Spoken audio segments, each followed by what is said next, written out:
old, and I hate it so much being a bad guy. It's really hard. Um, but I know it's for his own good, so it's like in silent treatment. Like, sorry, I'm always just eating. Um, but yeah, it was really, really upsetting that Hondo ate another pair of my jeans. I don't even know what I'm gonna do. The trainer that I talked to and following him on Facebook forever, he was like, tone is everything. I've also been like pretending to ignore him.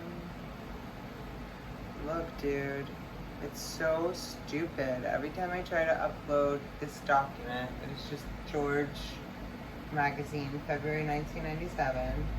It's like throwing firewall shit at me. So I read the intro in the last video. The cover is really interesting. A couple of notable things, like look at the sky. First of all, they definitely made her waist smaller in that. I know that for sure. I used to have a top. One of my jobs I had at Miami Beach, I was a hostess, and then I created a position for me called, I started doing fashion shows and stuff there. But it didn't exist before. It was called art director or something. What a fucking pussy this guy. It's Bill Gates, if you didn't get to see that. So it's a survival guide for 2020 that he wrote in 1997. This is George Magazine. George Stephanopoulos is who it's named after. That's something that I didn't know, and I don't know anything about him. I did look up the guy that wrote. I looked up one of these douchebags, and he's a total douchebag. From what I extrapolated from my 2-second checking out his Insta page, Twitter.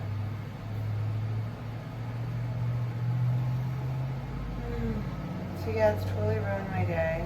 I mean, not ruined my day, I've let it. And I was relating, waiting for it to load. I was relating so much to this video I was watching about trauma and how people will make people that have been through trauma look like drama queens, when really it's just that we haven't been fucking safe for so long that there's like certain things we have to have with us. Like, I used to have a huge thing with my purse, my bag. People would always, can I take your purse? No, get the, I would like, you like, especially like in Europe and stuff, they're like, grab it. And I'm like, no, my purse goes everywhere with me. And at one point it was like a proper like duffel bag, like not even carry on. And we're going to some club, Bootsy Bellows. And I knew the owners, so it was fine. Or one of the owners. But I'm trying to remember his name. He used to be married to Courtney Cox, David Arquette. And we were in Baltazar Getty's DJ booth or whatever.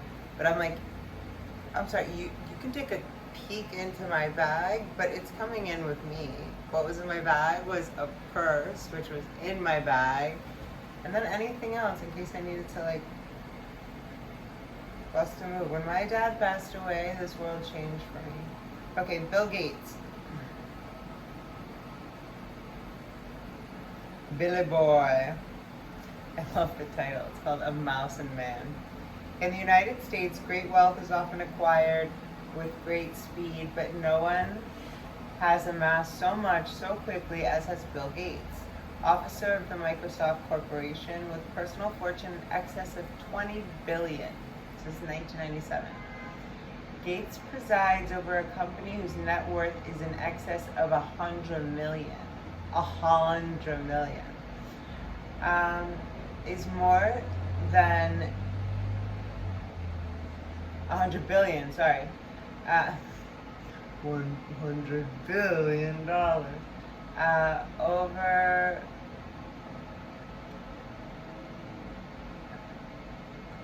is more than 10 times the gross domestic product of Zaire.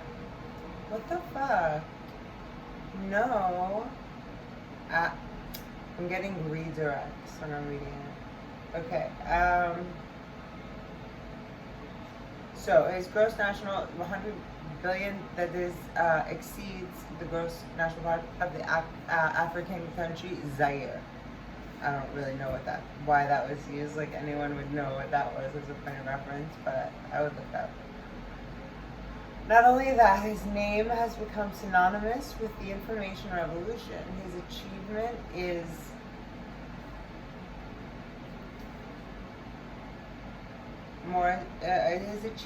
is all the more astonishing when you consider that young Gates, who was sure enough about his vocation in 1975 to drop out of Harvard University in his sophomore year and team up with his high school friend Paul Allen, I wonder who that guy is, to lay the foundations of the Microsoft Corporation.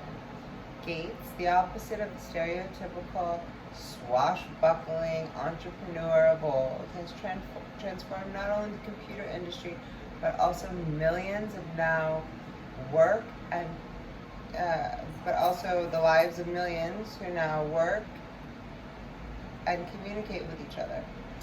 In the business community, however, there are those that say Microsoft, the epitome of the modern company, has adopted a predatory business practice of old-time industrial benefits. I'll start over. In the business community, however, there are those who say that Microsoft, the epitome of the modern company, has adopted the predatory business practices of old-fashioned industrial behemoths, such as General Motors or IBM behemoths. That Microsoft's share of the software company is approaching a dangerous monopoly. In 1995, Microsoft had to drop its plans to take over software producer Intuit amid accusations that the acquisition would represent a breach in antitrust legislation. Indeed, during the course of my interview, the only occasion that disturbed the placid exterior of Microsoft chairman was when I brought up this issue. With the software programs a ubiquitous feature of offices, homes in the Western world, Gates is now hoping to alter the practice and perception of governments. I'm going to read that part again.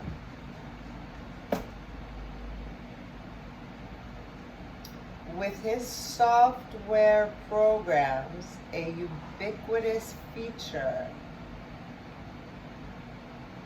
of offices and homes in the Western world, Gates is now hoping to alter the practice and perception of government. Why? At 1997, you made this many $1 billion. You haven't wanted to do anything good. You have crimes against humanity in like every continent. Fuck off.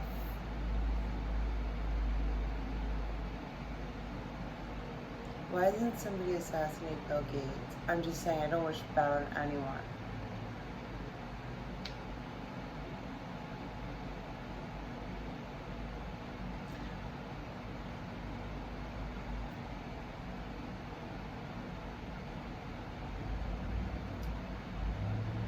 In Gates' view, so long as the government is prepared to embrace the information revolution, so he's already in 1997 throwing out an ultimatum, if the government's ready to do what I say and what my pedophilia fucking ass wants, there should be no problem.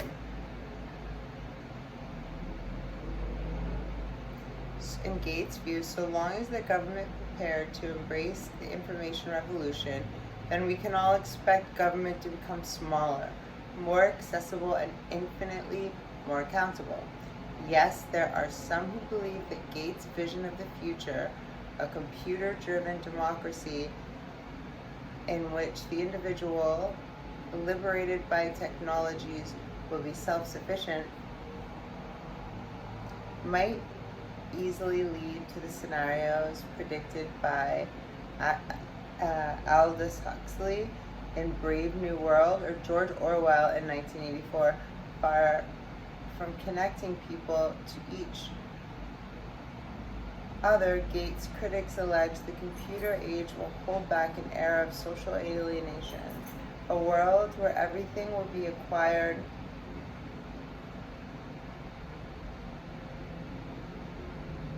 or communicated via one's workstation, and there will be little need to participate in what we understand as civic life.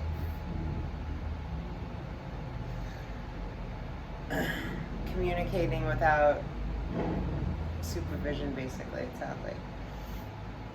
The computer age will herald an era of social alienation, a world where everything can be acquired or communicated via one's workstation. I said that. Wait. As I walked through the Microsoft campus in Redmond, Washington, just outside Seattle, the only city people move to so they can be closer to nature, as a writer once joked, I couldn't help but notice an utilitarian quality about the place. Here, Gates is known simply as Bill, and there's a collegiate feel to the buildings. As for people who work for Bill Gates, they walk around looking relaxed and just fine. Some earnest Microsoft employees insist on wearing shorts and cargo. Shorts year round.